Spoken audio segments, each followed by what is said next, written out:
Good morning. Top of the morning. Blessed morning. Pride-filled, praise-filled Sunday morning. Boss here.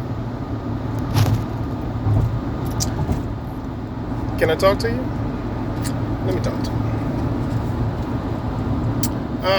you. First of all, giving honor to God. It's a blessed day. Okay. Now, but anyway. I don't feel I have been as adamant with a lot of the stuff that's going on, and I don't think I've been as adamant as I usually am pertaining to my relationship talk. My relationship talk, I feel, is very pertinent because, a lot of the times no one's willing to admit when they have messed up. When you done ruined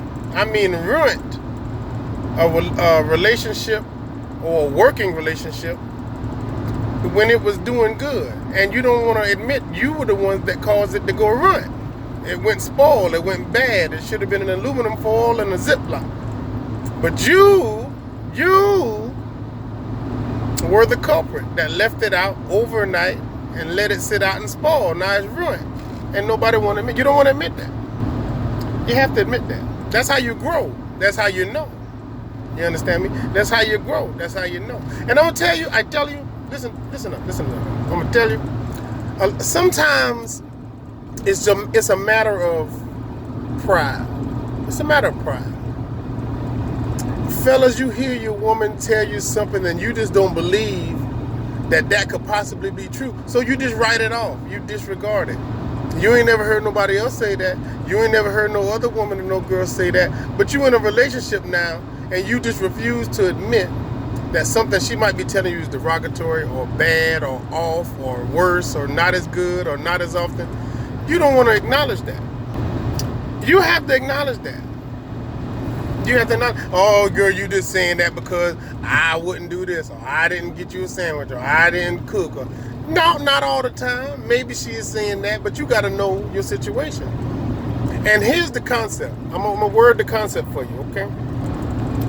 Whatever that thing may be, man to the woman, the woman to the man, the man to the woman, the woman to the man, either way, when it come up, it sound bad, okay?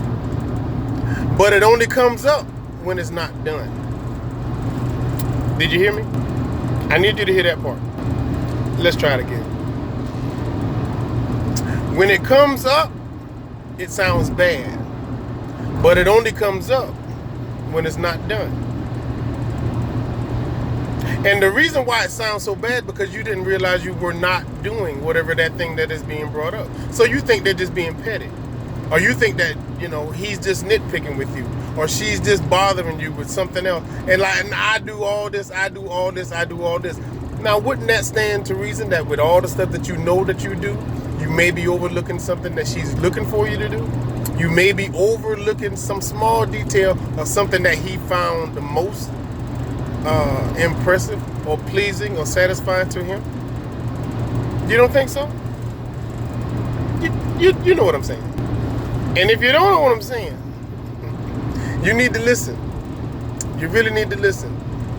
Because the alternative to not bringing it up, not causing an argument, not wanting to fight, so you don't want to hear his mouth, you don't want to hear her arguing, blah, blah, blah, blah.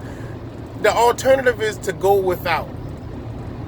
To go without that one thing or those things, however many, whatever. Now you're settling. You're in a situation where you're settling.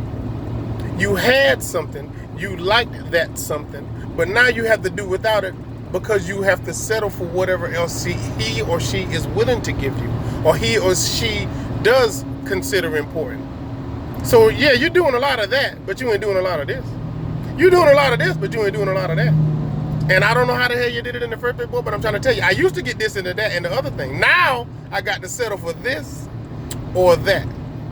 Hold on. See, this might make us famous. This was gonna get us on Dr. Phil. I used to get this, that, and the other thing. Now I got to settle for either this or that. And the other thing don't even happen no more. I don't know what the hell done got into you, boy.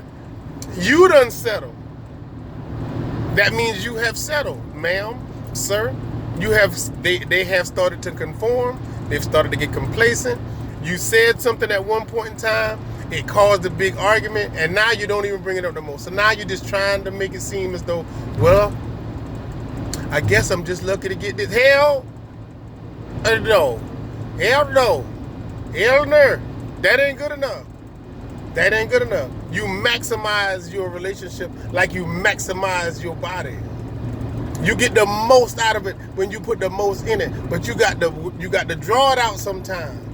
That might be an argument. That may be it may be just a discussion. You know, maybe y'all just having a good time, and you hate to ruin a good time. Like you're sitting there watching movies, laying on each other. You know what I'm saying? You're freshly showered, but you ain't even doing nothing intimate. You're just appreciating the company of one another. You know, and I don't know. You're looking for something to watch. You ain't got a show started. You're looking for something to watch. Babe, put the remote down. I gotta talk to you. Can I talk to you? Do it like I do it. Can I talk to you? Hey boy, put that chicken leg down. Let me talk to you real quick. Let me talk to you. Because you don't believe it's something so detrimental that it's gonna cause y'all to split and go separate ways and like that, but you don't even want to start entertaining that thought. You don't even want to get close to that as an ideal. Okay? So you just want to talk. Let me talk to you. You know, I know I made mention of this before, and we seem to be in a good place right now, but I got to tell you, you is not rubbing my booty nearly enough. I like when you rub my booty.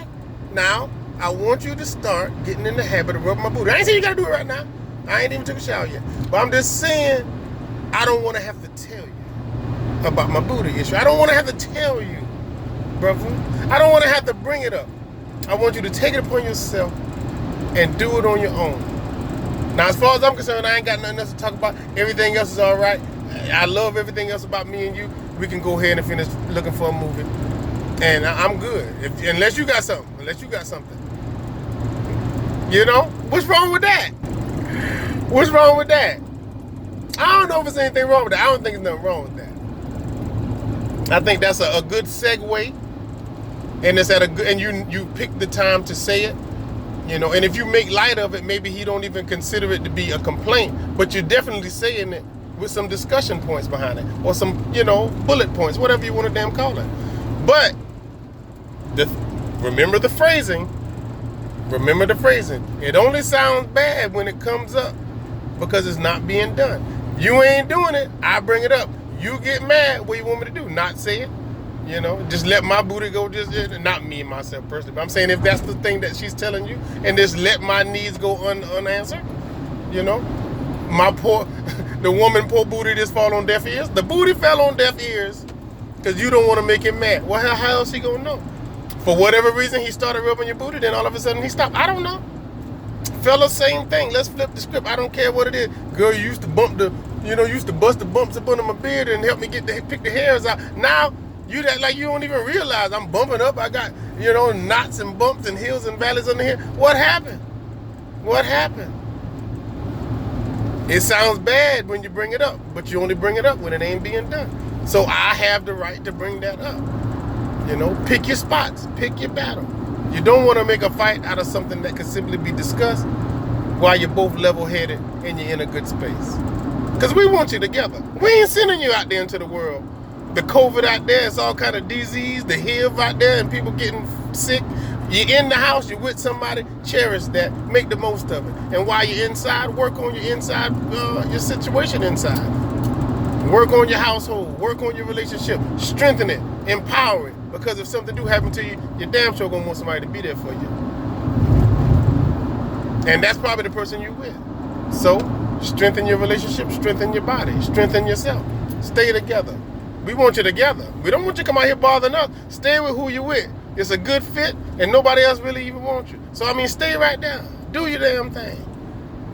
You know what I'm saying? You're a good fit for one another, but this is going to maximize your relationship by maximizing the effort that you put into it. And it sounds bad when you bring it up, but you only bring it up when it's not being done. So do it. And when they telling you what to do, hell, you know the answer because she gave it to you.